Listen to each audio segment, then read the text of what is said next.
Hello everyone, my name is Arena, and today, I want to share the story of my mother-in-law, Sarah. She is the quintessential nightmare mother-in-law, determined to push me out of her son's life. Did her plan work? No, but she certainly tried. Since you all love mother-in-law stories, I thought my experience might entertain you, and if you ever find yourself in a similar situation, offer some advice. David, my now husband, and I dated for 4 long years. We met through a mutual friend, and the rest is history. He is a wonderful and handsome man. I was surprised to find him single and soon understood why after we started dating. He gave me a small warning saying, "I want you to meet my mom, but I'm not sure how she'll react. It's not about you, Arena, or us. It's her. She doesn't like it when I bring a woman home." Seriously? But you're past 20. Why would she have a problem with that? I asked. Well, I grew up with my mom alone since my father left before I was born. She's fixated on me and gets jealous when another woman comes into my life, he explained. That small warning didn't prepare me for the reality. Sarah was a mad woman, and I don't know how to put it politely. When David finally took me to meet her, she didn't talk to me or even look at me during the entire dinner. It was incredibly embarrassing and awkward. David tried to include me in the conversation, but Sarah just ignored me and changed the topic. When I asked her something directly, she would stay quiet and only talk to her son, determined to show me my place. David apologized 1,000 times after we left over the phone since he had to drive his mom home. Did I mention he lived with her? Yes, Sarah would pull health scare stunts and cry a river whenever he wanted to move out. My poor husband was conditioned to prioritize his mom over everyone else. As our relationship progressed, Sarah became even more hostile. She kept telling David to break up with me and resorted to all kinds of manipulation, including blackmail when I asked him to move in with me. I could write a novel about her antics. I endured her horrible behavior because I loved David and he loved me too. Things got worse after we got married. On our wedding day, Sarah walked up to me and said, "Don't be so happy, Arena. This marriage will not last a year. I will make sure of it." What? What are you saying, Sarah? Who says things like this at a wedding? I asked, shocked. I don't care about your stupid wedding. You will never steal my son away from me. I can promise you that. I will make sure this marriage dissolves, and then I will have my son back where he belongs, she retorted. David loves me, and I love him too. Don't you want your son to be happy, Sarah? I pleaded. My son was perfectly happy with me. He didn't need you in his life. I don't care how you managed to trap him, but you won't be here for long. I won't allow some woman to take over my son. I am and will be the only woman in his life. I hope you remember that, she declared. Her words made me cry on my wedding day. As if that wasn't bad enough, she also cut up my wedding veil and threw out my flower bouquet. It was a disaster, but David and I still got married. He tried to get his mom to apologize, but that apology never came. What was worse was that we had to live in Sarah's house after the wedding. On our wedding night, I cried to David. I can't do this, David. I love you and really want this marriage to work, but I can't stay here. I can't have Sarah in our lives. I'm so sorry for my mother's mistakes, Arena. You know I'm the only one she has. I cannot cut her off. Please understand my situation, he begged. Sarah will make my life hell in her house. Can't you see that? I will be miserable here. I already am, I said. I promise I will figure out something about the living arrangements. I won't let you suffer for long. Please just give me some time, David assured me. David kept his promise. Within 3 months, he accepted a job opportunity in another country. The pay was exceptionally good, and he decided to take it. Sarah wasn't happy and threw some major tantrums. But she calmed down when David said she could come and visit. He flew out soon, while I was set to join him a month later. Thankfully, during that month, Sarah ignored me a lot. She never talked to me and kept to herself. I thought maybe I could have a quiet month before leaving for good and worry about Sarah coming later. Fate had other plans. Just a few days before my flight to join my husband, I had a strange feeling when I saw Sarah sneak into my room. She thought I wasn't there, but I was actually in my closet with the door half closed so she couldn't see me. Imagine my surprise when I saw Sarah sneak into my room while I was quietly packing my stuff. I stayed silent and observed her. When I saw Sarah reach for my bag of documents and take out my passport, I was immediately on alert. She took my passport and happily left the room. I came out of the closet, trying to make sense of what I had seen. I went to the living room and overheard my mother-in-law discussing her evil plan with a friend on the phone. I was shocked to learn what she intended to do with my passport. I quickly went to her room and saw my passport lying in a black pencil case. Something came over me, and I replaced my passport with hers. Then I went back into my room and called David. Your mother just tried to burn my passport, David. She came into my room and took it, thinking I wasn't there. I overheard her plan while she was telling a friend on the phone. Whoa, what are you saying, Harina? Mom tried to ruin your passport? This can't be true. Of God, it can't be true. It is true, David. I wish it wasn't. I have my passport safe with me, but I replaced it with hers. I wanted to give you a heads up about it. My mom can't do this, Harina. I'm sure she'll come back out. Why don't we find out? I will make sure I have proof. In the meantime, I knew David would have a hard time believing the truth. It was his mother after all. I didn't blame him and knew I could prove everything. Sarah liked to boast, and she would eventually spill the beans to make me sad. It was only a matter of time. I made some plans and quickly packed my stuff, waiting for an out to leave this place for good. The next morning, Sarah seemed to be in a good mood.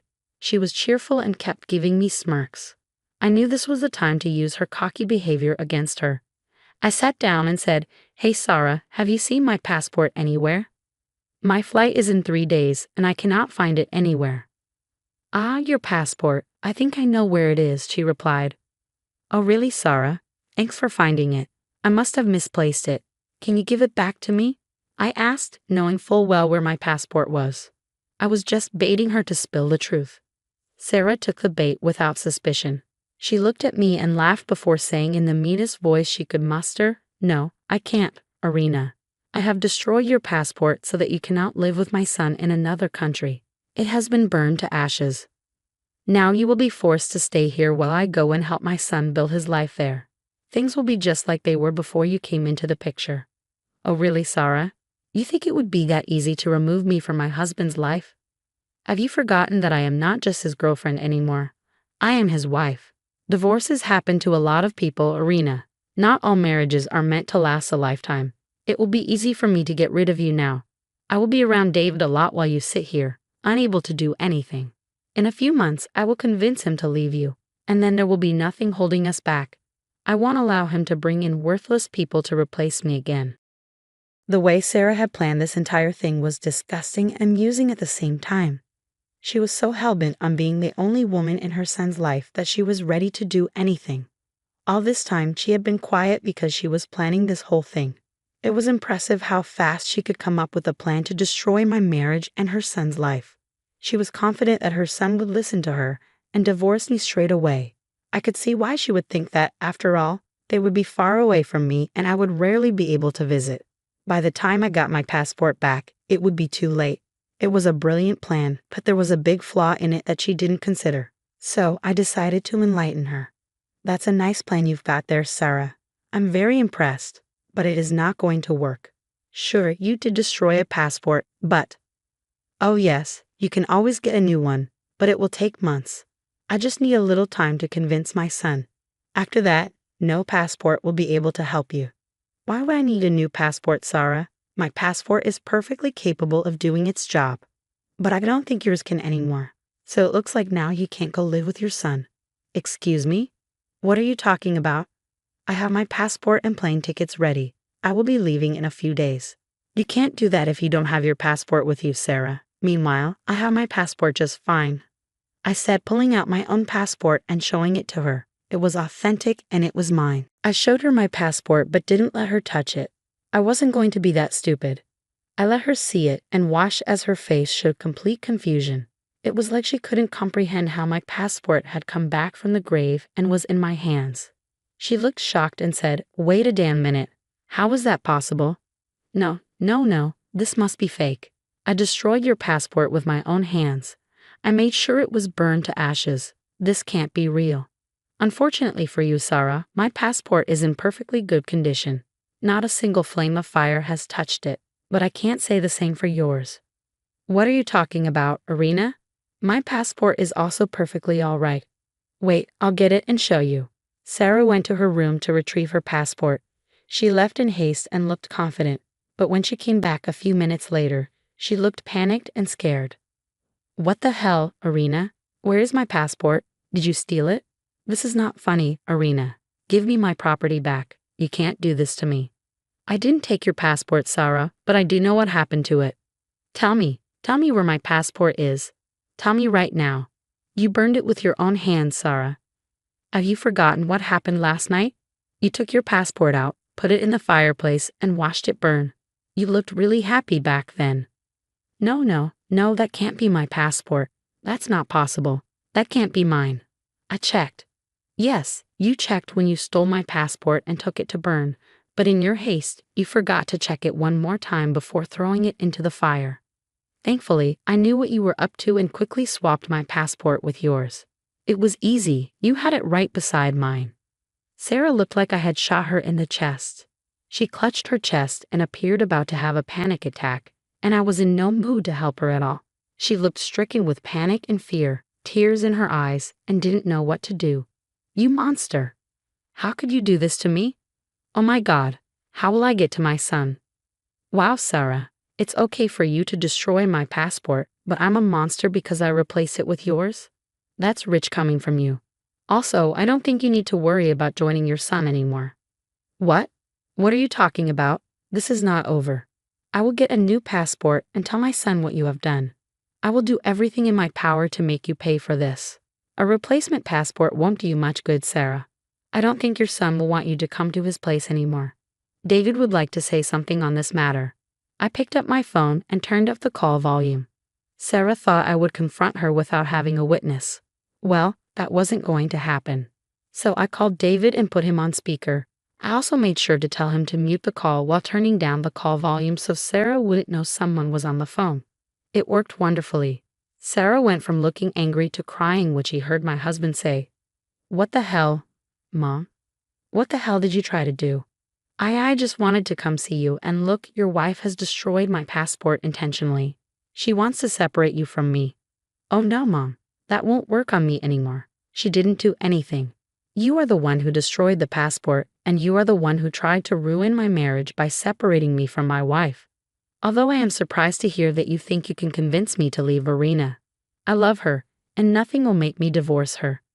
Sarah knew she had been caught.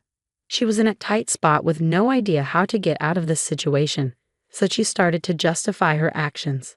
And oh God, her excuses were just hilarious. They just showed how deranged and crazy she was. She started to sob and said, "David, son, you need to understand why I did it. She really does want to separate me from you. Do you remember how happy we were when it was just the two of us? She came and destroyed everything. You moved away to get away from Irina." "No, Mom, I moved away to get away from you.